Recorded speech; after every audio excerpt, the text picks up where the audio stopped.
Hey everyone, it's me. As you can see, it's in the morning. I just got up, took a shower, and came out because I wanted to make a video and I want to talk about my history with abortion and how the kind of family I was raised in. My grandmother, who turned 100 and passed away 2 years ago, voted for anyone who was pro-life. That's as much as she talked about politics. All she cared about was pro-life. That's the way it was. I was raised in a Catholic family. She had 8 children, miscarried a couple more. She really was pro-life. She was an amazing person, but now you know the mindset I was raised. When I joined the military, I met other women who had made the choice to have abortions, and uh, I heard very few stories of women who had regretted it. There was one girl who went into a little bit more, which I won't go into because it's going to distract from distract from what I'm trying to say. But I want to delve into, and I want to say this: heterosexual men have never had their rights stripped, nor have they ever been governed regarding their genitals or the reproductive rights or the little blue pill. In fact, it's always been where they can kind of just order it, do whatever they want. I just, I think that's the most important aspect of this is that when we look back in history, when we look at Ruth Bader Ginsburg, who said, we ask that you just take your feet off of our necks. We are asking for equality. We are asking for the same rights as you. She was a trailblazer. I loved watching her documentaries. I think you should watch it because she is amazing. She was simply amazing. But I also want to delve into history. I took a class about women's rights and things like that, and look back on the history of women's bodies when they had to fight for so many rights, not just the right to vote, but years ago, it was noted that if a woman wanted a release via a vibrator, she would have to go to a doctor to have him perform that for her, and it would cause. It was stated to cause, it would minimize her stress and things like that. I can go more into it, but I won't. But I want to talk about the rights that women not have only had to fight for, and I won't cover that too much because I'm not a historian, and I actually didn't even like history class. But I want to talk about, there's a documentary called Keep Sweet. It's about the FDL. I think it's called Keep Sweet. Pray and Obey, or Obey and Pray.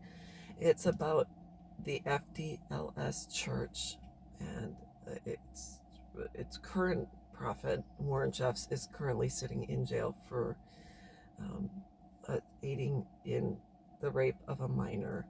And I watched it, and you will actually want to vomit when you see what these girls have been through and what some of the women in this cult have succumbed these young girls to, and how these young girls were bred to become wives and mothers at a very young age.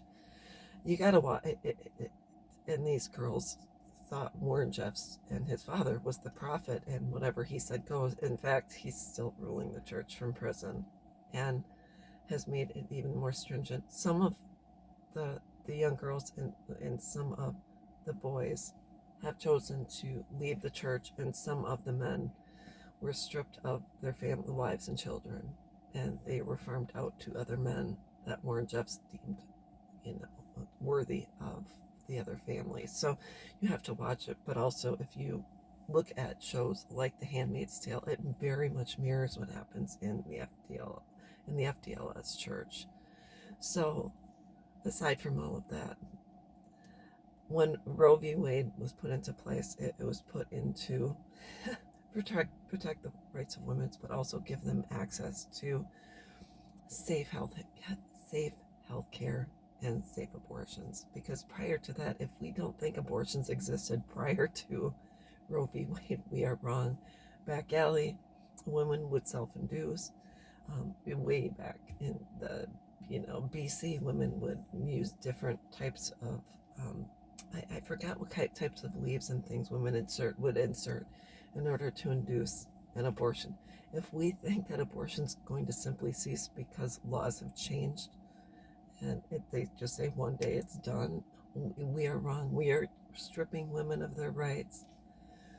Whether you agree with it or not, right now is not the point. If you don't agree with me getting an abortion, which I'm not going to state whether I have or not, because it's no one's business. All I'm saying is, how would you feel if you needed IVF, if you needed a hysterectomy, if you had cancer, anything regarding your reproductive organs or your right to conceive?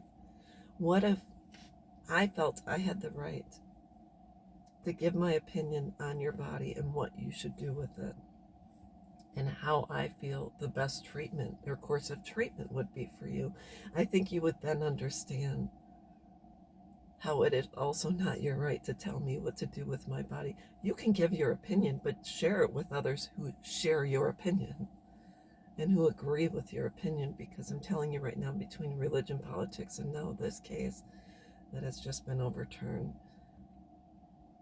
it is my right to do with what I want when it comes to my body and the inner workings of my body. Just like if I went to get, if I had breast cancer, I would have to find out the best course of treatment for me. And if I ask for your opinion, that's one thing.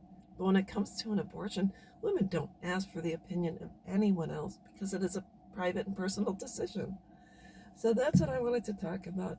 Heterosexual men have never had handcuffs placed on them regarding their bodies, their rights, their reproductive organs, any of that.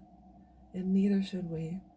So anyways, that's all I have to say about it. I hope this makes sense. I'm kind of rambling, but I've got to get started with my day. And I hope that everyone has a good day. And I hope this law goes back into effect and women can get safe and private health care, and most important, safe abortions if they so choose, and without guilt. So there you go. Have a great day. Bye-bye.